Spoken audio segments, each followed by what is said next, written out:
തോരും മുമ്പേ സീരിയലിൽ ഇനി വരാനിരിക്കുന്ന നല്ലൊരു അടിപൊളി എപ്പിസോഡിൻ്റെ റിവ്യൂ ഉണ്ടോ പറയുന്നത്. ഗംഗാധര മേനോൻ്റെ കയ്യിൽ നിന്നും പുനലൂരിലുള്ള സ്റ്റാൻലി ജോസഫിൻ്റെ അഡ്രസ്സ് വാങ്ങി അയാളെ കാണാനായിട്ട് ഇറങ്ങിത്തിരിക്കുവാണ് ബാലചന്ദ്രൻ. ബാലചന്ദ്രൻ അങ്ങനെ അന്വേഷിച്ച് ആദ്യം ചെല്ലുന്നത് സ്റ്റാൻലി ജോസഫിൻ്റെ തറവാട്ടിലേക്കായിരിക്കും. സ്റ്റാൻലി ജോസഫിൻ്റെ പഴയകാല സുഹൃത്താണെന്നും പറഞ്ഞാണ് ബാലചന്ദ്രൻ സ്റ്റാൻലിയുടെ അപ്പനോട് തന്നെ സ്വയം പരിചയപ്പെടുത്തുന്നത്. അങ്ങനെ സംസാരത്തിനിടയിൽ സ്റ്റാൻലി ജോസഫ് അവിടെയല്ല താമസമെന്ന് മനസ്സിലാക്കിയ ബാലചന്ദ്രൻ അയാളുടെ അപ്പൻ്റെ കയ്യിൽ നിന്നും അയാളുടെ ഇപ്പോഴത്തെ അഡ്രസ്സ് വാങ്ങി അവിടേക്ക് തിരിക്കുവാണ്. അങ്ങനെ അന്വേഷണത്തിനൊടുവിൽ ബാലചന്ദ്രമേനോൻ സ്റ്റാൻലി ജോസഫിൻ്റെ എസ്റ്റേറ്റ് ബംഗ്ലാവിൽ എത്തുന്നുണ്ട്. പഴക്കം ചെന്നൊരു വീട്, ധാരാളം ചില്ല് ജനാലുകളുടെ ഇരുനില കെട്ടിടം, എടുത്തു പറയത്തക്ക സവിശേഷതയൊന്നുമില്ല. പക്ഷേ വീടിൻ്റെ വശങ്ങളിലും പിന്നാമ്പുറത്തും ആകാശം മുട്ടെ വളർന്നു നിൽക്കുന്ന പൈൻ മരങ്ങളും വീടിനോട് ചേർന്ന് ഔട്ട് ഹൗസ് പോലെ കാണപ്പെട്ട കെട്ടിടത്തേക്കുള്ള നടപ്പാതയും എല്ലാം ചേർന്ന് അത് വളരെ വിദൂരമായ ഏതോ തണുത്ത ഹിൽ സ്റ്റേഷനിലെ വിജനമായ സർക്കാർ അതിഥി മന്ദിരം പോലെ തോന്നിച്ചു. ബാലചന്ദ്രമേനോൻ വിശാലമായിട്ടുള്ള അങ്കണത്തിൽ കാർ നിർത്തിയിറങ്ങുമ്പോൾ എവിടെ നിന്നൊക്കെയോ നായ്ക്കൾ നിർത്താതെ കുരച്ചുകൊണ്ടിരിക്കുന്നുണ്ടായിരുന്നു. ബാലചന്ദ്രൻ ഡോർ തുറന്ന് ഇറങ്ങുമ്പോഴേക്കും അകത്തു നിന്ന് വേലക്കാരനെന്ന് തോന്നുന്ന ഒരാൾ വീട്ടിനുള്ളിൽ നിന്നും ഇറങ്ങി വരുന്നുണ്ട്. ഇയാളെ കണ്ട ബാലചന്ദ്രൻ, ഞാൻ കരുതി ഇവിടെ ആരും താമസമുണ്ടാവില്ലെന്നൊക്കെ പറയുമ്പോൾ ഇവിടെ എപ്പോഴും ആളുണ്ടെന്ന് പറയുവാണ് അയാള്. സ്റ്റാൻലി ജോസഫിൻ്റെ തോട്ടമല്ലേ ഇത്? അതെ, അദ്ദേഹം ഇവിടെയുണ്ടോ? കേണൽ സാബ് ഇല്ലാത്തപ്പോൾ ഗേറ്റ് അടഞ്ഞുകിടക്കുമെന്ന് മറുപടി കൊടുക്കുവാണ് അയാള്. അയാളുടെ പെരുമാറ്റത്തിലും സംസാരത്തിലും സംബോധനയിലുമെല്ലാം ഒരു പട്ടാള ചിട്ട. അതുകൊണ്ട് തന്നെ ബാലചന്ദ്രമേനോൻ അയാളെ കൗതുകത്തോടെ നോക്കുവാണ്. തുടർന്ന്, എനിക്ക് സ്റ്റാൻലി ജോസഫിനെ ഒന്ന് കാണണമെന്ന് പറയുമ്പോൾ ആരാണെന്നാ പറയേണ്ടതെന്ന് ചോദിക്കുന്നതും പാലായിൽ നിന്ന് കാർ ഓടിച്ചു വന്ന ഒരു ബിസിനസ്സുകാരനാണെന്ന് പറഞ്ഞാൽ മതി. പേര് ബാലചന്ദ്രമേനോൻ എന്ന് സ്വയം പരിചയപ്പെടുത്തുവാണ്. അയാൾ അകത്തേക്ക് കയറിപ്പോകുന്നതും ബാലചന്ദ്രൻ വീടിൻ്റെ പരിസരമെല്ലാം നിരീക്ഷിക്കുവാണ്. വീടിൻ്റെ പരിസരങ്ങൾ വൃത്തിയും വെടിപ്പുമുള്ളതാണെന്ന് ബാലചന്ദ്രമേനോൻ കണ്ടു. വീടിൻ്റെ മുൻഭാഗത്തെ ആശുപത്രി വരാന്ത പോലെ നീണ്ട ഒരു വരാന്തയും മേൽക്കൂരയെ താങ്ങി നിർത്തുന്ന അനേകം മരത്തൂണുകളും കാണാനുണ്ട്. മുറ്റത്തിൻ്റെ കോണിൽ 20 അടിയോളം ഉയരമുള്ള ഒരു കോൺക്രീറ്റ് തൂണിനു മീതെ ഒരു ബഹുനില ഫ്ലാറ്റ് സമുച്ചയത്തിൻ്റെ മിനിയേച്ചർ പോലെ ഒരു പ്രാക്കൂട്. പ്രാവുകൾക്ക് അകത്ത് കടക്കാനും പുറത്തിറങ്ങാനും ചിരട്ടവട്ടത്തിലുള്ള ഡസൻ കണക്കിന് വാതിലുകൾ. പ്രാക്കൂടിനു മീതെ പ്രാവുകൾക്ക് യോഗം ചേരാനുള്ള ഒരു മേൽത്തട്ട്. അവിടെ ധാരാളം പ്രാവുകൾ. ചില പ്രാവുകൾ പ്രാക്കൂടിൻ്റെ വാതിലിലൂടെ കഴുത്ത് നീട്ടി പുറത്തേക്ക് നോക്കുന്നു. വീടിൻ്റെ ഒരു ഭാഗത്ത് നായ്ക്കൂട്ടങ്ങളുടെ ഒരു നിരയും കാണാനായി. അവിടെ നിന്നാണ് നായ്ക്കളുടെ കുര കേട്ടുകൊണ്ടിരിക്കുന്നതെന്ന് മനസ്സിലാക്കുവാണ് ബാലചന്ദ്രൻ. അവിടെയൊക്കെ ഇങ്ങനെ നിരീക്ഷിച്ചു കൊണ്ടിരിക്കെ അകത്തേക്ക് പോയ ആൾ തിരികെ വന്നുകൊണ്ട് ബാലചന്ദ്രനോടായിട്ട് അകത്തേക്ക് കയറാൻ പറയുന്നുണ്ട്. അയാളുടെ പിന്നാലെ ബാലചന്ദ്രമേനോൻ കെട്ടിടത്തിനുള്ളിലേക്ക് കടന്നു. പഴയ രീതിയിലുള്ള സെറ്റുകളും കസേരകളും മറ്റു ഫർണിച്ചറുമുള്ള ഒരു മുറി. ചുമരിൽ കലമാൻ്റെയും കാട്ടുപോത്തിൻ്റെയും കൊമ്പുകൾ. അടുത്തത് വീതിയുള്ള ഇടനാഴി പോലെ തോന്നിച്ച ഒരു മുറി. അതിൻ്റെ ഇരുവശത്തും ചുമരോട് ചേർന്ന് ഇരിപ്പിടങ്ങളുണ്ട്. ബാലചന്ദ്രമേനോൻ അതെല്ലാം കൗതുകത്തോടെ നോക്കിക്കാണുവാണ്. വില പിടിച്ച സെറ്റുകളും സോഫകളും ടിവിയും അലമാരകളും മേശകളുമെല്ലാമുള്ള ഒരു വലിയ മുറിയിലേക്ക് കടന്നതും ബാലചന്ദ്രൻ നടുക്കമേറ്റതുപോലെ തോന്നി. കാരണം കസേരകളിലും സോഫകളിലും പച്ച നിറമുള്ള കാർപ്പറ്റുകളിലുമെല്ലാം വിശ്രമിക്കുന്ന അനേകം നായ്ക്കൾ. വിവിധ വലിപ്പത്തിലും വർണ്ണത്തിലും വർഗത്തിലും പെട്ടവ. ഒരു തടിയൻ പൂച്ചയുടെ വലിപ്പം മുതൽ കാളക്കുട്ടിയുടെ വലിപ്പം വരെയുള്ളവയുണ്ട് അതിൽ. ബാലചന്ദ്രമേനോൻ അകത്തേക്ക് കടന്നതും അവറ്റകളെല്ലാം ബാലചന്ദ്രനെ നോക്കിക്കൊണ്ട് നിൽക്കുന്നുണ്ട്. അങ്ങനെ ബാലചന്ദ്രമേനോൻ വൈജയന്തിയുടെ പൂർവ്വകാമുകനായിരുന്ന, അതായത് അലീനയുടെ അച്ഛനെ ആദ്യമായിട്ട് കാണുന്ന നിമിഷം വന്നെത്തിയിരിക്കുകയാണ്. ഹോളിൻ്റെ മധ്യത്തിലെ സോഫയിൽ ഒരാൾ ചാരിയിരിക്കുന്നു. അയാളുടെ ഇടത്തും വലത്തും ഭീമാകാരന്മാരായ ഓരോ നായ്ക്കൾ. അയാളുടെ മുന്നിൽ ടീപ്പോയിന്മേൽ മദ്യക്കുപ്പിയും സോഡയും ഗ്ലാസും ഐസ് ട്രേയും തീറ്റ സാധനങ്ങളും. തടിയൻ നായ്ക്കളിലൊന്ന് അയാളുടെ മടിയിലേക്ക് തലവെച്ച് കിടക്കുകയാണ്. അയാളുടെ ഇടത് കൈ അയാളുടെ കഴുത്തിൽ തടവുന്നുണ്ട്. വലത് കൈയിൽ പൊരിച്ച കോഴിയുടെ പാതി കടിച്ച ഒരു കഷ്ണം. ബാലചന്ദ്രമേനോനെ കാണുന്ന സ്റ്റാൻലി ജോസഫ് നായുടെ തല തൻ്റെ മടിയിൽ നിന്നും മെല്ലെ താങ്ങിയെടുത്ത് മാറ്റിയിട്ട് എഴുന്നേൽക്കുവാണ്. Welcome welcome. സ്റ്റാൻലി ജോസഫിൻ്റെ മുഴങ്ങുന്ന ശബ്ദം. സോഫയിലിരുന്ന 2 തടിയൻ നായ്ക്കളും ചാടി ഇറങ്ങി ബാലചന്ദ്രമേനോൻ്റെ അടുത്തേക്ക് ചെല്ലുവാണ്. ഭയം കൊണ്ട് ബാലചന്ദ്രമേനോൻ്റെ മുഖം വിളറി വെളുത്തു. ഭയം കാരണം ബാലചന്ദ്രൻ 2 അടി പുറകിലേക്ക് നിൽക്കുവാണ്. അത് കാണുന്ന Stanley Joseph, don't be panic man, അതൊരു സെക്യൂരിറ്റി ചെക്കപ്പ് മാത്രമാണെന്നും പറഞ്ഞുകൊണ്ട് എന്നും പറഞ്ഞ് പൊട്ടിച്ചിരിക്കുവാണ്. ബാലചന്ദ്രമേനോൻ്റെ കൈകാലുകൾ മണപ്പിച്ചതിന് ശേഷം അയാളുടെ മുഖത്തേക്ക് നോക്കി കണ്ണു ചിമ്മുന്നുണ്ട്. തുടർന്ന് തിരികെ സോഫയിൽ തന്നെ കയറിയിരിക്കുവാണ് അവറ്റകൾ. അതിനുശേഷമാണ് ബാലചന്ദ്രൻ്റെ ശ്വാസം നേരെ വീഴുന്നത്. തുടർന്ന് സ്റ്റാൻലി ജോസഫ് മുമ്പോട്ട് വന്ന് ബാലചന്ദ്രമേനോന് കൈ കൊടുക്കുന്നുണ്ട്. Welcome mister Balachandra Menon, glad meet you. I am Stanley Joseph. മുന്നിൽ ഷേക്ക് ഹാൻഡിന് കൈനീട്ടി നിൽക്കുന്ന ആളെ ബാലചന്ദ്ര മേനോൻ സൂക്ഷിച്ചു നോക്കി. 6 അടി ഉയരത്തിൽ ചാരനിറത്തിലുള്ള പാൻസും ഷർട്ടും ധരിച്ച് തടിച്ചു നിവർന്ന ആൾ രൂപം. ഇന്ന് വെളുത്തിട്ടല്ലെങ്കിലും മുഖത്ത് നിന്ന് ചോര തൊട്ടെടുക്കാമെന്ന് തോന്നും. വലിയ കണ്ണുകളിൽ ചുവന്ന ഞരമ്പുകൾ വേരുപടലം പോലെ കിടക്കുന്നു. നരച്ചു തുടങ്ങിയ മുടിയും കട്ടിമീശയും കനത്ത പുരികങ്ങളും വീതിയുള്ള നെറ്റിയും വലിയ കവിൾത്തടങ്ങളും. സ്റ്റാൻലി ജോസഫ് തൻ്റെ ഭാര്യയായ വൈജയന്തിയെ പ്രണയിക്കുകയും അവളോടൊപ്പം കുറേ കാലം ജീവിക്കുകയും ചെയ്തവൻ. അലീനയുടെ അച്ഛൻ. ബാലചന്ദ്ര മേനോന്റെ മനസ്സിൽ വിവിധ വികാരങ്ങൾ ആർത്തലച്ചു. ഒടുവിൽ ആത്മനിന്ദയോടെ അയാൾ കൈനീട്ടി ഷേക്ക് ഹാൻഡ് നൽകി. Please sit down. Stanley Joseph Balachandra മേനോന് കസേര ചൂണ്ടിക്കാണിച്ചു. ബാലചന്ദ്രൻ മേനോൻ ഇരുന്നു. എതിരെയായിട്ട് സ്റ്റാൻലി ജോസഫും. ബാലചന്ദ്ര മേനോൻ സോഫകളിലും കസേരകളിലും അലസമായിട്ട് കിടക്കുന്ന നായ്ക്കളെ നോക്കിക്കൊണ്ട് ഇവിടെ നായ്ക്കളെ കൊടുക്കാനുണ്ടോ എന്ന് ചോദിക്കുവാണ് സ്റ്റാൻലിയോട്. ഇവയെല്ലാം ഞാൻ വളർത്തുന്നവയാണ്. മനുഷ്യരെക്കാൾ നല്ലവരാണ്. നമുക്ക് വിശ്വസിക്കാം. നമ്മൾ കൊടുക്കുന്ന സ്നേഹം നന്ദിയായും കൂറായും ഇതുപോലെ തിരിച്ചു തരുന്ന വേറൊരു ജീവിയുമില്ല ഭൂമിയിൽ. ഇത്രയെണ്ണം മാത്രമല്ല മിസ്റ്റർ ബാലചന്ദ്ര മേനോൻ, വേറെയുമുണ്ടെന്നൊക്കെ പറയുമ്പോൾ എൻ്റെ അത്ഭുതം അതല്ല. എനിക്കൊരു പെൺകുട്ടിയെ അറിയാം. പേര് അലീന. അവൾക്കും നായ്ക്കളെ വലിയ ഇഷ്ടമാണ്. അവൾ വിളിച്ചാൽ നായ്ക്കൾ മതിൽ ചാടി കടന്നു വരും. റോഡിലൂടെ നടന്നു പോകുന്ന നായ്ക്കൾ അവളെ കണ്ടാൽ എവിടെയോ കണ്ടു മറന്ന ഒരു പരിചയക്കാരിയെ എന്ന പോലെ സംശയത്തോടെ നോക്കി നിൽക്കുമെന്നൊക്കെ പറയുമ്പോൾ ഹോ ഐ സി എന്ന് പറയുവാണ് സ്റ്റാൻലി. സ്റ്റാൻലി ജോസഫ് വിസ്മയത്തോടെ ചിരിക്കുമ്പോൾ അയാൾക്ക് സംസാരിക്കാൻ താല്പര്യമായിട്ടുണ്ടെന്ന് മനസ്സിലാക്കിയ ബാലചന്ദ്രൻ വീണ്ടും സംസാരിക്കുവാണ്. ഒരിക്കൽ മുറിവേറ്റ് അവശയായി കിടന്ന അവൾക്ക് രക്ഷയായത് അയൽ വീട്ടിലെ നായ്ക്കുട്ടിയായിട്ടുള്ള സൗഹൃദമായിരുന്നെന്നൊക്കെ ബാലചന്ദ്രൻ പറയുമ്പോൾ അങ്ങനെ അനേകം സംഭവങ്ങൾ ഉണ്ടായിട്ടുണ്ട്. നമ്മൾ സ്നേഹിച്ചാൽ കൂടെ നിൽക്കും ഇവറ്റകൾ. താങ്കൾ പറഞ്ഞു പെൺകുട്ടി നായ്ക്കളെ വളർത്തുന്നുണ്ടോ എന്ന് ചോദിക്കുന്നുണ്ട് സ്റ്റാൻലി. ഇല്ലില്ല, അവളുടെ അമ്മയ്ക്ക് അവറ്റകളെ കണ്ടുകൂടാ. എങ്കിലൊരിക്കൽ അവളെ ഇവിടേക്ക് കൂട്ടിക്കൊണ്ടുവരൂ. ഇത്രയും നായ്ക്കളെ ഒന്നിച്ച് കാണുന്നത് അവൾക്ക് വലിയ സന്തോഷമായിരിക്കും. തീർച്ചയായും ഞാൻ കൂട്ടിക്കൊണ്ടുവരുന്നുണ്ട്. അതേപ്പറ്റി സംസാരിക്കാനാണ് ഞാനിപ്പോൾ വന്നത് തന്നെ എന്ന് പറയുവാണ് ബാലചന്ദ്ര മേനോൻ. ബാലചന്ദ്ര മേനോന്റെ ആ മറുപടി സ്റ്റാൻലി ജോസഫിനെ തെല്ല് അമ്പരപ്പിക്കുന്നുണ്ട്. ഒരു പട്ടാളക്കാരൻ്റെതായിട്ടുള്ള കരുതലും സംശയവും അയാളുടെ കണ്ണുകളിൽ കാണാനായി. പോട്ടെ, താങ്കൾക്ക് എന്നെ എവിടെ വെച്ചാണ് പരിചയമെന്ന് ചോദിക്കുമ്പോൾ ഞാൻ കേട്ടിട്ടേ ഉള്ളൂ. ആദ്യമായിട്ടാണ് കാണുന്നത്. എങ്ങനെ അറിഞ്ഞു ഞാൻ ഇവിടെയാണ് താമസിക്കുന്നതെന്ന്? ഞാൻ നിങ്ങളുടെ തറവാട്ടിൽ പോയിരുന്നു, പുനലൂരിൽ. അവിടെ നിന്നാണ് അഡ്രസ്സ് കിട്ടിയത്. ഓക്കെ, താങ്കൾ എന്താണ് എന്നെക്കുറിച്ച് കേട്ടിട്ടുള്ളതെന്ന് ചോദിക്കുമ്പോൾ അത് കുറച്ച് പഴയ കഥയാണെന്ന് പറയുവാണ് ബാലചന്ദ്ര മേനോൻ. സ്റ്റാൻലി ജോസഫ് അവിടെ ഇരുന്ന് കൊണ്ട് തെല്ലുറക്കെ വിളിക്കുന്നുണ്ട്. ആൻ്റപ്പൻ. അല്പസമയം കഴിഞ്ഞിട്ടും പ്രതികരണമുണ്ടായിരുന്നില്ല. സ്റ്റാൻലി ജോസഫ് തൻ്റെ വലതുഭാഗത്തിരുന്ന നായയെ തോണ്ടി. ആൻ്റപ്പൻ എവിടെയെന്നൊക്കെ ചോദിക്കുമ്പോൾ നായ സോഫയിൽ നിന്ന് കുതിച്ചു ചാടി വാതിൽ കടന്നു പോകുന്നുണ്ട്. എൻ്റെ ഓർഡറിലെ ആയിരുന്നു ആൻ്റപ്പൻ. ഞാൻ റിട്ടയർമെൻറ്റ് വാങ്ങിപ്പോന്നതിൻ്റെ അടുത്ത വർഷം അയാളും പോന്നു. അതിനുശേഷം എൻ്റെ കൂടെയാണ്. അല്പനിമിഷങ്ങൾക്കകം നായ ഓടി തിരിച്ചെത്തി. ആൻ്റപ്പൻ വാതിൽക്കൽ വന്ന് നിന്നു. ഗ്ലാസ് കൂടി എടുത്തു വെക്കുന്ന സ്റ്റാൻലി ജോസഫ് ആൻ്റപ്പനോടായിട്ട് പറഞ്ഞതിന് ശേഷം ബാലചന്ദ്ര മേനോനോട് ചോദിക്കുന്നുണ്ട്. താങ്കൾ ഹോട്ട് ഡ്രിങ്ക്സ് കഴിക്കുമല്ലോ അല്ലേ? കഴിക്കും, പക്ഷെ ഇപ്പോൾ വേണ്ട. വൈൻ ആയാലോ? നല്ല ഒന്നാം തരം ഇറ്റാലിയൻ വൈനുണ്ട് ഇവിടെ. വൈനോ വിസ്കിയോ കഴിച്ച് വളരെ ലാഘവത്തോടെ ചർച്ച ചെയ്യാനുള്ള ഒരു വിഷയമല്ല എനിക്ക് സ്റ്റാൻലിയോട് സംസാരിക്കാനുള്ളതെന്നൊക്കെ പറയുമ്പോൾ ഓക്കെ. സ്റ്റാൻലി ആൻ്റപ്പൻ്റെ നേർക്ക് ഒരു ആംഗ്യം കാണിച്ചു. അയാൾ പിൻവാങ്ങി വാതിലടച്ചു.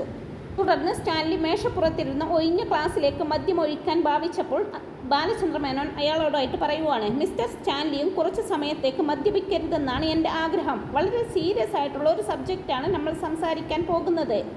സ്റ്റാൻലി നിഷേധാർത്ഥത്തിൽ തലയാട്ടുവാണ്. ഒരു മനുഷ്യന് ഏറ്റവും ഗൗരവമായിട്ടുള്ള വിഷയം എന്താണ്? അടുത്ത നിമിഷം തൻ്റെ തല അറ്റുപോകുമോ ഇല്ലയോ? പക്ഷെ അതുപോലും എത്ര നിസ്സാരം.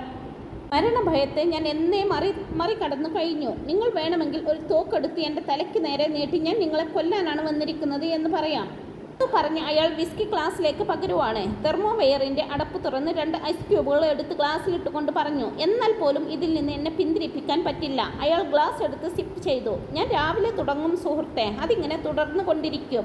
എനിക്ക് വളരെ നല്ലൊരു മദ്യശേഖരമുണ്ട്. ലോകത്ത് കിട്ടാവുന്ന മിക്കവാറും എല്ലാ ലേബലുകളും ഞാൻ സ്റ്റോക്ക് ചെയ്തിട്ടുണ്ടെന്നൊക്കെ സ്റ്റാൻലി അഭിമാനത്തോടെ പറയുമ്പോൾ ബാലചന്ദ്ര മേനോന് മുഷിപ്പ് അനുഭവപ്പെടുവാണ്. ആലായിൽ താങ്കൾ എന്ത് ബിസിനസ് ചെയ്യുന്നുവെന്ന് പറഞ്ഞില്ല. അത് റബ്ബറിൻ്റെ നാടല്ലേ എന്നൊക്കെ ചോദിക്കുമ്പോൾ എനിക്ക് റബ്ബറില്ല. ഞാനൊരു ജ്വല്ലറിയും ടെക്സ്റ്റൈൽ ഷോപ്പും നടത്തുന്നുണ്ട്. അത് കൊള്ളാം. ശരി, നിങ്ങൾ വന്ന കാര്യം പറയൂ. എന്നെ കൊണ്ട് എന്തെങ്കിലും ആവശ്യമുണ്ടോ എന്ന് ചോദിക്കുവാണ് സ്റ്റാൻലി.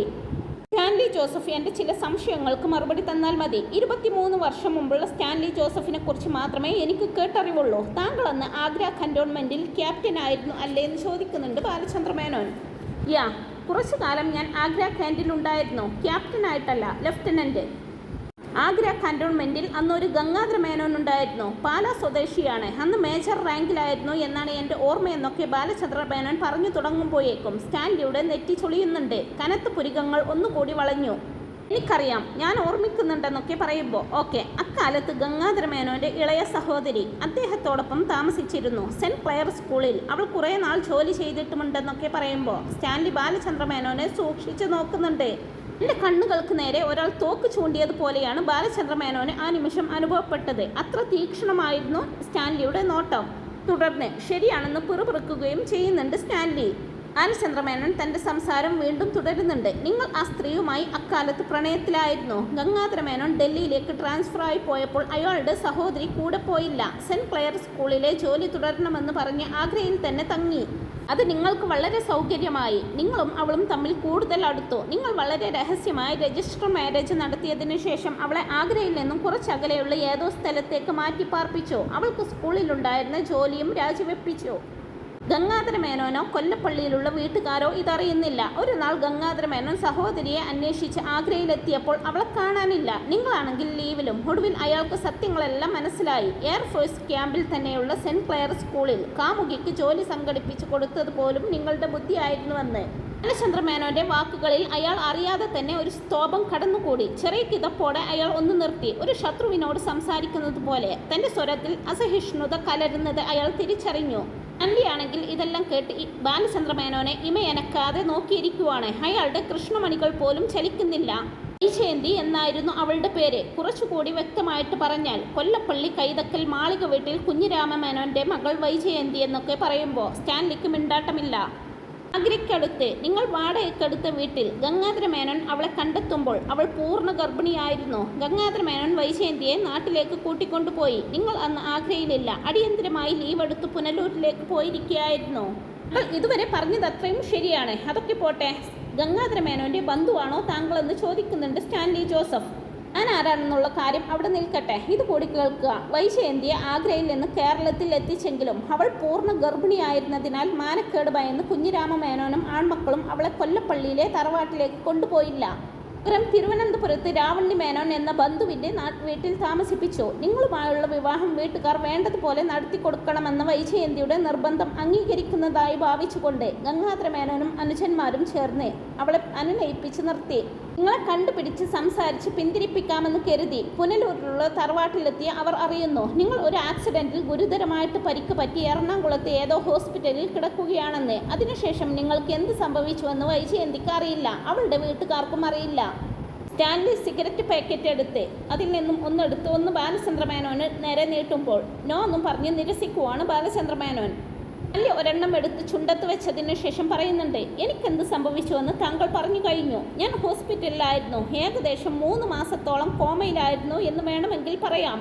കണ്ണു തുറക്കാം, കാണാം, ആളുകളെ തിരിച്ചറിയാം, അത്രമാത്രം. പിന്നീട് 6 മാസത്തോളം പുനലൂരിലുള്ള തറവാട്ടിലായിരുന്നു ഞാൻ. കുറേ കാലം പ്ലാസ്റ്ററിൽ, പിന്നെ വീൽ ചെയറിൽ, ഒടുവിൽ ക്രച്ചസിൽ. അതൊക്കെ ശരിയായിരിക്കാം. പൂർണ്ണ ഗർഭിണിയായ വൈജയന്തിയെ ആഗ്രയിലെ വാടക വീട്ടിൽ വിട്ടിട്ട് പോന്ന നിങ്ങൾ പിന്നെന്തുകൊണ്ട് അവളെപ്പറ്റി അന്വേഷിച്ചില്ല? പോയി അന്വേഷിക്കാൻ കഴിയുന്ന സ്ഥിതിയിലായിരുന്നില്ല ഞാൻ. അന്നത്തെ പരിമിതമായ ടെലിഫോൺ സൗകര്യങ്ങൾ വെച്ച് ഒരു അന്വേഷണം നടത്തി. ഗംഗാധര മേനോൻ വൈജയന്തിയെ കൂട്ടിക്കൊണ്ടുപോയി എന്നാണ് എനിക്ക് ആഗ്രയിൽ നിന്നും കിട്ടിയ വിവരം. അപ്പോഴേക്കും ആക്സിഡന്റ് കഴിഞ്ഞ് 5 മാസത്തോളം കഴിഞ്ഞിരുന്നു. ആഗ്രയിൽ വെച്ച് തന്നെ പൂർണ്ണ ഗർഭിണിയായി കഴിഞ്ഞിരുന്നു വൈജയന്തി. ഇതിനകം പ്രസവിച്ചിട്ടുണ്ടാകുമെന്ന് ഊഹിക്കാൻ സാമാന്യ ബുദ്ധി മാത്രം മതിയായിരുന്നല്ലോ എന്ന് ചോദിക്കുമ്പോൾ അതും ഞാൻ അറിഞ്ഞു. എൻ്റെ അനുജൻ ആൽബിയെ അയച്ച് അന്വേഷിപ്പിക്കുകയായിരുന്നു. നെയ്യാറ്റിൻകരയിലെ ഒരു ഹോസ്പിറ്റലിൽ വെച്ച് രഹസ്യമായിട്ടാണ് പ്രസവമെടുത്തതെന്നും മരിച്ചു പോയെന്നും അവന് വിവരം കിട്ടി. അന്ന് എനിക്ക് യാത്ര ചെയ്യാറായിട്ടില്ല, നടക്കാൻ പോലും സാധ്യമല്ല. പക്ഷെ പിന്നീട് ഞാൻ എൻ്റേതായിട്ടുള്ള നിലയിൽ അന്വേഷിച്ചിരുന്നു. നേരം ആൽബി പറഞ്ഞത് സത്യമായിരുന്നുവെന്ന് ബോധ്യപ്പെടുകയും ചെയ്തെന്നൊക്കെ പറയുമ്പോൾ ബാലചന്ദ്ര മേനോൻ പുച്ഛത്തോടെ ചിരിക്കുവാണ്. വൈജയന്തിക്ക് എന്ത് സംഭവിച്ചെന്ന് നിങ്ങൾ അന്വേഷിച്ചോ എന്ന് ചോദിക്കുമ്പോൾ നിങ്ങളുടെ ധർമ്മരോഷം എനിക്ക് മനസ്സിലാകും മിസ്റ്റർ മേനോൻ. ഫോണിൽ വിളിച്ച് അന്വേഷിക്കാവുന്ന ഘട്ടത്തിൽ അങ്ങനെ ചെയ്തു. വൈജയന്തി വീട്ടിലും നാട്ടിലും ഇല്ലെന്നായിരുന്നു മറുപടി. എൻ്റെ അനുജനെ വിട്ട് അന്വേഷിച്ചിട്ടും വ്യക്തമായിട്ടുള്ള ഒരു വിവരവും ലഭിച്ചിട്ടില്ല. യാത്ര ചെയ്യാവുന്ന ഘട്ടത്തിലെത്തിയപ്പോഴാണ് ഞാൻ നേരിട്ട് കൊല്ലപ്പള്ളിയിലേക്ക് ചെന്നത്. അവിടെ നിന്നും എനിക്ക് ശരിയായിട്ടുള്ള മറുപടി നൽകിയില്ലെന്ന് മാത്രമല്ല, കൈതക്കൽ മാളിക വീട്ടുകാർ എന്നെ അപമാനിച്ച് തിരിച്ചയക്കുകയും ചെയ്തു. വൈജയന്തി എവിടെയുണ്ടെന്ന് കണ്ടുപിടിക്കുക അത്ര എളുപ്പമായിരുന്നില്ല. കൊല്ലപ്പള്ളിയിലോ പാലായിലോ ഇല്ലെന്ന് മാത്രം അറിഞ്ഞെന്നൊക്കെ പറയുമ്പോൾ അതോടെ നിങ്ങൾ അന്വേഷണം അവസാനിപ്പിച്ചു അല്ലേ എന്ന് ചോദിക്കുവാണ് ബാലചന്ദ്ര മേനോൻ. ഫിറ്റ്നസ് വീണ്ടെടുത്തതോടെ ഞാൻ സർവീസിൽ തിരിച്ചെത്തി. വൈജയന്തിയുടെ വീട്ടുകാരുടെ ആറ്റിറ്റ്യൂഡ് വ്യക്തമായിരുന്നുവെങ്കിലും ഗംഗാധര മേനോനെ കണ്ട് സംസാരിക്കാൻ ഞാനൊരു ശ്രമം നടത്തുകയുണ്ടായി. അയാളൊന്ന് ഡൽഹിയിൽ ആർക്കെപുരത്ത് മിലിറ്ററി ഹെഡ്ക്വാർട്ടേഴ്സിലാണ്. കൂടിക്കാഴ്ചയ്ക്ക് അനുവാദം തന്നില്ലെന്നത് പോകട്ടെ, എന്നെ ശ്രീനഗറിലേക്ക് സ്ഥലം മാറ്റാനുള്ള ചരട് വലി നടത്തുകയും ചെയ്തു അയാൾ. അതോടെ ഞാൻ ആ ഫയൽ ക്ലോസ് ചെയ്തെന്ന് പറയുവാണ് സ്റ്റാൻലി. അപ്പോൾ നമ്മൾ പറഞ്ഞു വന്നത് വൈജയന്തിയെക്കുറിച്ചാണ്. ഞാൻ അവളെ 1 വർഷത്തോളം തെരഞ്ഞു, കണ്ടെത്തിയില്ല. അവൾക്ക് എന്നെ അന്വേഷിച്ച് കണ്ടുപിടിക്കുന്നതായിരുന്നു എളുപ്പം. ഹോസ്പിറ്റലിൽ 3 മാസക്കാലം ഞാനുണ്ടായിരുന്നു, വീട്ടിൽ 6 മാസക്കാലം, അതിനുശേഷം ആഗ്രയിൽ 4 മാസം. അവളുടെ ഭാഗത്ത് നിന്ന് ഒരു അന്വേഷണവും ഉണ്ടായിട്ടില്ലെന്ന് ഞാൻ കരുതുന്നെന്നൊക്കെ പറയുമ്പോൾ അവിടെ നിങ്ങൾക്ക് തെറ്റി. നിങ്ങളുടെ വീട്ടുകാരും വൈജയന്തിയുടെ വീട്ടുകാരും ചേർന്ന് ഒരു ഗൂഢാലോചന നടത്തി. വൈജയന്തിയെ നിങ്ങൾ കല്യാണം കഴിക്കുന്നതിൽ നിങ്ങളുടെ വീട്ടുകാർ പ്രകടിപ്പിച്ച അതേ എതിർപ്പ് തന്നെ വൈജയന്തിയുടെ വീട്ടുകാർക്ക് നിങ്ങളോടുമുണ്ടായിരുന്നു. ഒരു കാരണവശാലും നിങ്ങളെ തമ്മിൽ ഒന്നിപ്പിക്കരുത് എന്ന കാര്യത്തിൽ 2 വീട്ടുകാരും ചേർന്ന് ഒരു ധാരണയിലെത്തി. നിങ്ങൾ ഹോസ്പിറ്റലിൽ അബോധാവസ്ഥയിലാണെന്നുള്ള വിവരം വൈജയന്തിയെ ആരും അറിയിച്ചിട്ടില്ല. പകരം നിങ്ങൾ തമ്മിലുള്ള വിവാഹം നടത്താനുള്ള സന്നദ്ധത ഗംഗാധര മേനോനും അനുജന്മാരും വൈജയന്തിയുടെ മുമ്പിൽ പ്രകടിപ്പിച്ച് അതേക്കുറിച്ച് ആലോചിക്കാനെന്ന നാട്യത്തിൽ പുനലൂരിലേക്ക് പോയി. എന്നിട്ട് മടങ്ങി വന്ന് സ്റ്റാൻലിയുടെ വീട്ടുകാർ വിവാഹത്തിന് സമ്മതിക്കുന്നില്ലെന്നും അവർ സ്റ്റാൻലിക്ക് വേറെ വിവാഹം നിശ്ചയിച്ചുവെന്നും വൈജയന്തിയെ ധരിപ്പിച്ചു. ഇതിനിടയിൽ വൈജയന്തിയുടെ പ്രസവം നടന്നു. നിങ്ങളും വേറൊരു ക്രിസ്ത്യൻ യുവതിയും തമ്മിൽ വിവാഹിതരാകുന്നുവെന്നും ആ വിവാഹ ക്ഷണക്കത്ത് അച്ചടിച്ച് വൈജയന്തിയെ കാണിച്ചതോടെ അവരുടെ ജോലി കഴിഞ്ഞു. വൈജയന്തി നിശബ്ദയായി. പ്രസവത്തോടെ കുട്ടി മരിച്ചു പോയതായും നിങ്ങൾ മറ്റൊരു വിവാഹം കഴിച്ചതായും തെറ്റിദ്ധരിക്കപ്പെട്ട വൈജയന്തിക്ക് പിന്നീട് വീട്ടുകാരെ അനുസരിക്കുകയല്ലാതെ നിർവാഹമില്ലായിരുന്നു. ഗംഗാധര മേനോൻ അവളെ ഡൽഹിയിലേക്ക് കൂട്ടിക്കൊണ്ടുപോയി അവിടെ താമസിപ്പിച്ചു. നിങ്ങൾ ആ സമയമെല്ലാം ഹോസ്പിറ്റലിലായിരുന്നത് അവർക്ക് സൗകര്യമായി. ചന്ദ്രമേനോൻ സംസാരിച്ചു കഴിഞ്ഞിട്ടും സ്റ്റാൻലി കുറേ നേരം മൗനമായിട്ടിരുന്നു. പിന്നെ ചുരുട്ട ആഷ്ട്രയിൽ കുത്തിത്തിരുകി. ഇതെല്ലാം കഴിഞ്ഞു പോയ കാര്യങ്ങളാണ്. വളരെ വർഷങ്ങൾക്ക് മുമ്പ് അന്ന് നടന്നതിനെ പറ്റി ചുകിഞ്ഞു നോക്കിയിട്ടോ വീണ്ടും വിചാരം നടത്തിയിട്ടോ ആർക്കും ഒരു ഫലവും ഉണ്ടാവാനില്ലെന്നൊക്കെ സ്റ്റാൻലി പറയുമ്പോൾ വൈജയന്തിക്ക് പിന്നീട് എന്ത് സംഭവിച്ചുവെന്ന് അറിയാനുള്ള ആഗ്രഹം നിങ്ങൾക്കില്ലേ? ചുരുങ്ങിയ പക്ഷം അവൾ ജീവിച്ചിരിപ്പുണ്ടോയെന്ന് അറിയാനെങ്കിലും. അതറിഞ്ഞിട്ട് എന്ത് ഫലം? അവൾ ജീവിച്ചിരുന്നാലും മരിച്ചു പോയാലും എനിക്കെന്ത്? ഞാൻ അത്തരം വികാരങ്ങളെയൊക്കെ മറികടന്നു കഴിഞ്ഞു. എന്നാലും നിങ്ങൾ സ്നേഹിച്ച സ്ത്രീ ആയിരുന്നല്ലോ. നിങ്ങൾ മാരേജ് രജിസ്റ്റർ ചെയ്തിരുന്നു എന്ന് ഞാൻ കേട്ടിട്ടുണ്ട്. അവളോടൊപ്പം 6 മാസത്തോളം നിങ്ങൾ താമസിച്ചിട്ടുണ്ട്. നിങ്ങളിൽ നിന്നും അവൾ ഗർഭിണിയായിട്ടുണ്ട്. നിങ്ങളുടെ കുഞ്ഞിനെ പ്രസവിച്ചവളാണ്. ആ കാലമൊന്നും നിങ്ങളുടെ മനസ്സിനെ സ്പർശിക്കുന്നേയില്ലേ എന്ന് ചോദിക്കുവാണ് ബാലചന്ദ്രൻ. ഒരു പട്ടാളക്കാരന് എല്ലാ കാലത്തും ഒരു മുറിവിലേക്ക് നോക്കിക്കൊണ്ടിരിക്കാനും അതിനെ ലാളിക്കാനും സമയമില്ല. അത് തുന്നിക്കൂട്ടി അടുത്ത യുദ്ധത്തിന് സന്നദ്ധനാകേണ്ടവനാണ്. സ്റ്റാൻലി ജോസഫ് ശബ്ദമില്ലാതെ ഒന്ന് ചിരിച്ചതിന് ശേഷം പറയുന്നുണ്ട്, പിന്നെ ജീവിതത്തിൽ ഞാൻ കണ്ടുപോരുന്ന ചില ശീലങ്ങളും പാഠങ്ങളും നടപടിക്രമങ്ങളുമുണ്ടല്ലോ, വെച്ച് അനുമാനിക്കാവുന്നതേയുള്ളൂ. അവൾ ജീവിച്ചിരിപ്പുണ്ടെങ്കിൽ ഏതെങ്കിലും ഒരു വിഡ്ഢിയെ കല്യാണം കഴിച്ചിട്ടുണ്ടാകും. മക്കളും കുടുംബവും ഒക്കെയായി എവിടെയെങ്കിലും കഴിയുന്നുണ്ടാകും. That's quite natural. വിഡ്ഢി എന്നുള്ള പ്രസ്താവന ബാലചന്ദ്രമേനോനെ ക്ഷീണിപ്പിച്ചുവെങ്കിലും അയാൾ തൽക്കാലം മൗനത്തോടെ നിന്നു. എങ്കിൽ തന്നെ എന്നെ നോക്ക്, ഞാൻ കല്യാണം കഴിച്ചില്ലേ, എനിക്ക് ഭാര്യയും കുട്ടികളുമില്ലേ. പ്രേമം വലുതാണെന്നും പ്രണയഭാചനം സർവസ്വമാണെന്നും കരുതുന്ന ഒരു കാലമുണ്ട്. ഞാനും അങ്ങനെ തന്നെയായിരുന്നു. നഷ്ടപ്രണയത്തെക്കുറിച്ചുള്ള ഓർമ്മ മധുരവും അതിൻ്റെ നീറ്റം സുഖകരവും ആണെന്ന് തോന്നുന്ന ഒരു പ്രായത്തിൽ അതും ഞാൻ രസിച്ചു. ഇപ്പോഴെനിക്ക് മനസ്സിലാകുന്നുണ്ട് എല്ലാം വിഡ്ഢിത്തരങ്ങളായിരുന്നെന്ന്. അതും ഞാൻ ആസ്വദിക്കുന്നെന്നൊക്കെ പറയുവാണ് സ്റ്റാൻലി. നിങ്ങൾക്ക് കേൾക്കാൻ താല്പര്യമുണ്ടെങ്കിലും ഇല്ലെങ്കിലും ഞാൻ പറയുകയാണ്. നിങ്ങളെപ്പോലെ തന്നെ വൈജയന്തിയും വിവാഹിതയായി. അവൾക്ക് കുട്ടികളുണ്ടായി. പാലായിലെ ഒരു ബാങ്കിൽ ജോലി ചെയ്യുവാണ് അവൾ. Very good. ഒരാൾ നശിച്ചു പോയില്ല എന്ന് കേൾക്കാൻ സന്തോഷമുണ്ട്. അല്ലെങ്കിലും പ്രായോഗിക ബുദ്ധിയുള്ളവളായിരുന്നു ഞാൻ അറിയുന്ന വൈജയന്തി. ഒരു ചെറിയ മായത്തരമേ അവൾ കാണിച്ചിട്ടുള്ളൂ. എന്നെ പ്രണയിച്ചു കളഞ്ഞു. So what? അവൾക്കൊന്നും നഷ്ടപ്പെട്ടിട്ടില്ലല്ലോ. നിങ്ങൾക്ക് 2 പേർക്കും ഒന്നും നഷ്ടപ്പെട്ടില്ലായിരിക്കും. പക്ഷേ നഷ്ടപ്പെട്ടവർ വേറെയുണ്ട്. അവരുടെ നഷ്ടം വലുതുമാണെന്നൊക്കെ ബാലചന്ദ്രമേനോൻ പറയുമ്പോൾ അത് എനിക്ക് മനസ്സിലായില്ല മിസ്റ്റർ ബാലചന്ദ്രമേനോൻ എന്ന് പറയുവാണ് സ്റ്റാൻലി. നെയ്യാറ്റിൻകരയിലെ ഹോസ്പിറ്റലിൽ വെച്ച് വൈജയന്തി പ്രസവിച്ച കുഞ്ഞ് മരിച്ചുപോയി എന്നാണല്ലോ നിങ്ങളും വൈജയന്തിയുമടക്കം സകലരും വിശ്വസിച്ചിരിക്കുന്നതെന്നൊക്കെ പറയുമ്പോൾ സ്റ്റാൻലിയുടെ നെറ്റി ചുളിയുന്നുണ്ട്. അതും ഒരു തെറ്റിദ്ധരിപ്പിക്കൽ മാത്രമായിരുന്നു. നിങ്ങളുടെ കുടുംബക്കാർക്ക് അതിൽ പങ്കുണ്ടോ എന്നൊന്നും എനിക്കറിഞ്ഞൂടാ. പക്ഷെ വൈജയന്തിയുടെ അമ്മാവൻ രാവണ്ണി മേനോനും അച്ഛൻ കുഞ്ഞിരാമ മേനോനും അയാളുടെ ആൺമക്കൾക്കും അറിയാമായിരുന്നു കൈചേന്തി പ്രസവിച്ചത് ചാപ്പിള്ളയെയല്ല, കുറച്ച് ജീവനുള്ള ഒരു പെൺകുഞ്ഞിനെ ആയിരുന്നെന്ന് എന്നൊക്കെ പറയുമ്പോൾ സ്റ്റാൻലിയുടെ നോട്ടം കൂർക്കുന്നുണ്ട്. അത് തൻ്റെ കൃഷ്ണമണികളെ തുളച്ചു കയറുമെന്ന് ബാലചന്ദ്രമേനോന് തോന്നി. എന്താ നിങ്ങൾ ഉദ്ദേശിക്കുന്നത്? കുട്ടിയെ അവർ മനഃപൂർവ്വം കൊന്നു കളഞ്ഞില്ല. അത്രയും ക്രൂരത അവർ കാണിച്ചിട്ടില്ല. പകരം ഒരു ഓർഫനേജിന് ഇഷ്ടദാനമായി നൽകി. 23 വർഷം അവൾ ഒരു അനാഥ പെൺകുട്ടിയായിട്ട് ജീവിച്ചു.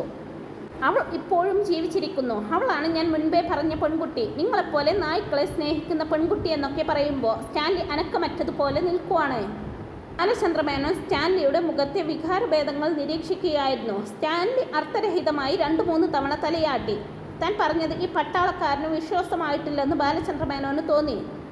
എനിക്ക് 23 വയസ്സുള്ള ഒരു മകളുണ്ടെന്നാണ് നിങ്ങൾ പറയുന്നത്. സ്റ്റാൻലി ഗൗരവം ഭാവിക്കാൻ ശ്രമിച്ചെങ്കിലും അയാളുടെ ശബ്ദം ദുർബലമായി പോകുന്നുണ്ടായിരുന്നു. അവളുടെ കൃത്യമായിട്ടുള്ള പ്രായം എന്നെക്കാൾ നിങ്ങൾക്കായിരിക്കും അറിയാവുന്നത്. ചിലപ്പോൾ 23.5 കഴിഞ്ഞിരിക്കും. നിങ്ങൾക്ക് എന്തെങ്കിലും സംശയമുണ്ടെങ്കിൽ അത് നിങ്ങളുടെ മകൾ തന്നെയാണോ എന്ന് തിരിച്ചറിയാനുള്ള പരിശോധനകളൊക്കെ ഇക്കാലത്ത് നിലവിലുണ്ട്. അതിന് ഞാൻ തർക്കിച്ചൊന്നുമില്ലല്ലോ. നിങ്ങൾ പറയുന്നത് ഒരു പക്ഷേ ശരിയായിരിക്കും. എൻ്റെ കൂടെ താമസിക്കുന്ന കാലത്ത് വൈജയന്തി ഗർഭിണിയായിരുന്നു. ലോകത്ത് ഇങ്ങനെയുള്ള സംഭവങ്ങൾ വല്ലപ്പോഴുമൊക്കെ ഉണ്ടാവാറുണ്ട്. അതുകൊണ്ട് നിങ്ങൾ പറഞ്ഞതൊന്നും ഞാൻ കണ്ണുമടച്ച് നിഷേധിക്കുന്നില്ലെന്ന് പറയുവാണ് സ്റ്റാൻലി. ബാലചന്ദ്രമേനോൻ ആശ്ചര്യത്തോടെ അയാളെ നോക്കുമ്പോൾ, നിങ്ങൾ ഈ ഒരു കരു എൻ്റെ മുന്നിലേക്ക് നീക്കിവെച്ച് എന്നെ ബ്ലാക്ക്മെയിൽ ചെയ്യാൻ വന്നതല്ലല്ലോ, ആണോ എന്ന് ചോദിക്കുന്നുണ്ട്. എനിക്കതിൻ്റെ ആവശ്യമില്ലെന്ന് ബാലചന്ദ്രമേനോൻ പറയുമ്പോൾ, പിന്നെ എന്താ ഇങ്ങനെ ഒരു വെളിപ്പെടുത്തലുമായി നിങ്ങൾ വന്നതിൻ്റെ ഉദ്ദേശം? ആ കുട്ടിക്ക് എന്തെങ്കിലും സഹായം ആവശ്യമുണ്ടോ? ഞാനൊരു പിശുക്കനൊന്നുമല്ല. എന്തെങ്കിലും കൊടുക്കാം. അതോ എൻ്റെ സ്വത്തിൻ്റെ ഒരു ഷെയർ അവൾക്ക് കൊടുക്കണമെന്നാണോ നിങ്ങൾ പറയാൻ ഉദ്ദേശിക്കുന്നത്? ബാലചന്ദ്രമേനോൻ ശബ്ദമില്ലാതെ ചിരിച്ചുകൊണ്ട് നിഷേധാർത്ഥത്തിൽ തലവെട്ടിച്ചു. നിങ്ങൾ ഒന്നും തരണ്ട. അവളുടെ അച്ഛൻ എങ്ങനെ ഇരിക്കുന്നു എന്ന് കാണാൻ വേണ്ടി വന്നതാണ് ഞാൻ. അവൾ എൻ്റെ മകളായിരുന്നുവെങ്കിൽ എന്ന് ഞാൻ കൊതിച്ചിട്ടുണ്ട്. ഒരിക്കലും കാണാത്ത നിങ്ങളോട് അസൂയ തോന്നിയിട്ടുമുണ്ട്. ഇപ്പോഴവൾ എൻ്റെ മകളെപ്പോലെയല്ല എന്നല്ല അതിനർത്ഥം. എന്നെയാണ് അവൾ അച്ഛനെ പോലെ കരുതുന്നത്. അച്ഛ എന്നാണ് വിളിക്കുന്നതും. എന്നാലും അതിനപ്പുറത്ത് നമുക്കൊക്കെ ഒരു സ്വാർത്ഥതയുണ്ടല്ലോ. സ്റ്റാൻലി ജോസഫ് ഗൗരവം വിടാതെ നെറ്റി ചൊളിച്ച് അയാളെ നോക്കി. നിങ്ങൾ ആരാണെന്ന് ഇതുവരെ വെളിപ്പെടുത്തിയില്ല. വൈജയന്തിയുടെ ഫാമിലിയിൽപ്പെട്ട ആരോ ആണെന്ന് ഞാൻ ഊഹിക്കുന്നെന്നൊക്കെ പറയുമ്പോൾ, മേനോൻ എന്ന വാലുള്ളത് കൊണ്ടല്ലേ അങ്ങനെ ചോദിച്ചത്? ഞാൻ വൈജയന്തിയുടെ ഫാമിലിയിൽ പൊട്ടിമുളച്ചയാളല്ല. വൈജയന്തിയെ എൻ്റെ ഫാമിലിയിലേക്ക് ചേർക്കുകയായിരുന്നെന്നൊക്കെ പറയുമ്പോൾ, മനസ്സിലായില്ല മിസ്റ്റർ മേനോൻ. കൂടുതൽ മനസ്സിലാക്കാൻ എന്തിരിക്കുന്നു? താങ്കൾ അല്പം മുമ്പ് ഒരു വിഡ്ഢിയെക്കുറിച്ച് പരാമർശിച്ചില്ലേ? ആ വിഡ്ഢി ഞാനാണ്. കൈതക്കൽ മാളിക വീട്ടിൽ വൈജയന്തിയുടെ ഇപ്പോഴത്തെ ഭർത്താവ്. അവളുടെ ആദ്യ പുരുഷൻ നിങ്ങളായിരുന്നുവെന്നും 23 വർഷം മുമ്പ് നിങ്ങൾ അവളിലൊരു കുഞ്ഞിനെ ജനിപ്പിച്ചിരുന്നുവെന്നും ഞാൻ അറിഞ്ഞിട്ട് കുറച്ച് മാസങ്ങളെ ആയിട്ടുള്ളെന്ന് ആത്മനിന്ദയോടെ പറയുവാണ് ബാലചന്ദ്രമേനോൻ. സ്റ്റാൻലിയുടെ മുഖം വിവരണമായി. യുദ്ധരംഗങ്ങളിൽ ശത്രു സൈന്യത്തിനെതിരെ പതറാതെ മുന്നേറിയിട്ടുള്ള അയാൾക്കിപ്പോൾ ബാലചന്ദ്രമേനോനെ അഭിമുഖീകരിക്കാൻ പ്രയാസമായി. ഒരു നീണ്ട ഫ്ലവർ വേസ് പോലെ തോന്നിച്ച മദ്യക്കുപ്പിയെടുത്ത് അയാൾ അതിൽ നിന്നും ഗ്ലാസ്സിലേക്ക് മദ്യം പകർന്നു. അപ്പോൾ അളവ് തെറ്റുകയും കുപ്പി മാറിയപ്പോൾ കുറച്ച് മദ്യം ടീപ്പോയിന്മേൽ വീഴുകയും ചെയ്തു. ഐസ് ക്യൂബുകൾ ഇടാതെ, സോഡ ചേർക്കാതെ സ്റ്റാൻലി ജോസഫ് ഗ്ലാസ് എടുത്ത് ദാഹാർത്തനെ പോലെ മൂന്തി. അപ്പോൾ ഇതിൻ്റെ ബാക്കി വിശേഷങ്ങൾ ഉടനെ തന്നെ അപ്ലോഡ് ചെയ്യുന്നതായിരിക്കും. ഈ ഒരു റിവ്യൂ നിങ്ങൾക്ക് ഇഷ്ടപ്പെട്ടെങ്കിൽ വീഡിയോ ഒന്ന് ലൈക്ക് ചെയ്യാനും ചാനൽ ഒന്ന് സബ്സ്ക്രൈബ് ചെയ്ത് സപ്പോർട്ട് ചെയ്യാനും മറക്കല്ലേ friends. Thanks for watching my video.